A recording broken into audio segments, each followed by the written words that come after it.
जब उनमें से किसी को बेटी के पैदा होने की खबर मिलती है तो उसका मुंह गम के सबब काला पड़ जाता है और वो अंदर ही अंदर घुटने लगता है, और उस खबर बद के सबब जो वो सुनता है लोगों से छुपता फिरता है, सोचता है कि आया जिल्लत बर्दाश्त करके लड़की को जिंदा रहने दे या जमीन में गाड़ दे। देखो, ये जो तजवीज करते हैं बहुत बुरी है, और उसी की निशानियों में से है कि उसने तुम्हारे लिए तुम्हारी ही जिन्स की औरतें पैदा की ताकि उनकी तरफ माइल होकर आराम हासिल करो और तुम में मोहब्बत और मेहरबानी पैदा कर दी।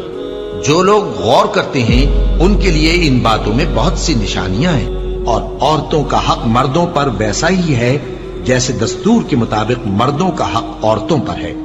अलबत्ता मर्दों को औरतों पर एक दर्जा फजीलत है, और अल्लाह गालिब है, साहिब हिकमत है।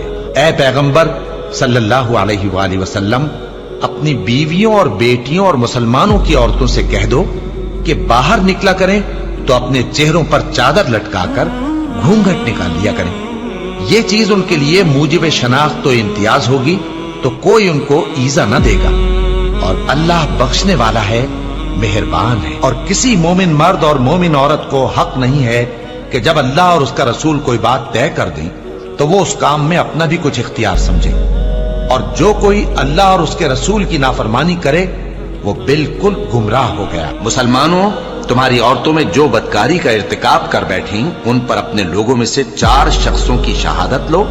अगर वो उनकी बदकारी की गवाही दें तो उन औरतों को घरों में बंद रखो यहां तक कि मौत उनका काम तमाम कर दे, या अल्लाह उनके लिए कोई और सबील पैदा करे। और जो 2 मर्द तुम में से बदकारी करें तो उनको ईजा दो, फिर अगर वो तौबा कर लें और नेकुकार हो जाएं तो उनका पीछा छोड़ दो। बेशक अल्लाह तौबा कबूल करने वाला है, मेहरबान है। और जिस चीज में अल्लाह ने तुम में से बाज को बाज पर फजीलत दी है उसकी तमन्ना मत करो। मर्दों को उन कामों का सवाब है जो उन्होंने किए, और औरतों को उन कामों का सवाब है जो उन्होंने किए, और अल्लाह से उसका फजल करम मांगते रहो।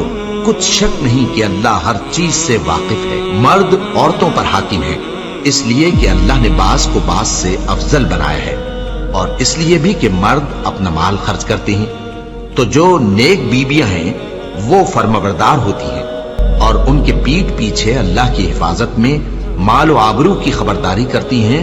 और जिन औरतों की निस्बत तुम्हें मालूम हो कि सरकशी और बदखुई करने लगी हैं तो पहले उनको ज़बानी समझाओ, अगर न समझें तो फिर उनके साथ सोना तर्क कर दो। अगर उस पर भी बाज ना आए तो ज़दोकोब करो, फिर अगर तुम्हारा कहना मान लें तो फिर उनको ईजा देने का कोई बहाना मत ढूंढो।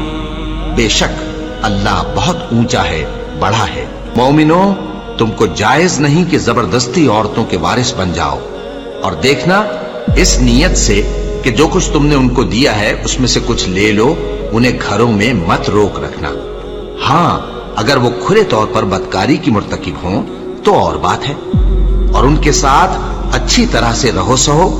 फिर अगर वो तुमको नापसंद हों तो अजब नहीं कि तुम किसी चीज को नापसंद करो और अल्लाह उसमें बहुत सी भलाई पैदा कर दे। बदकारी करने वाली औरत और बदकारी करने वाला मर्द जब उनकी बदकारी साबित हो जाए तो दोनों में से हर एक को 100 दुर्रे मारो।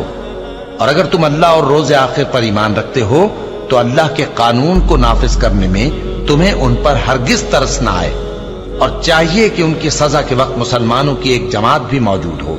बदकार मर्द तो बदकार या मुशरिक औरत के सिवा किसी से निकाह नहीं करता, और बदकार औरत को भी बदकार या मुशरिक मर्द के सिवा और कोई निकाह में नहीं लाता।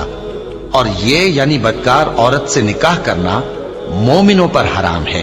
और जो लोग परहेजगार औरतों को बदकारी का ऐब लगाएं और उस पर 4 गवाह न लाएं तो उनको 80 दुर्रे मारो, और कभी उनकी शहादत कबूल न करो, और यही बदकिरदार है। हाँ, जो उसके बाद तौबा कर लें और अपनी हालत संवार लें तो अल्लाह भी बख्शने वाला है, मेहरबान है।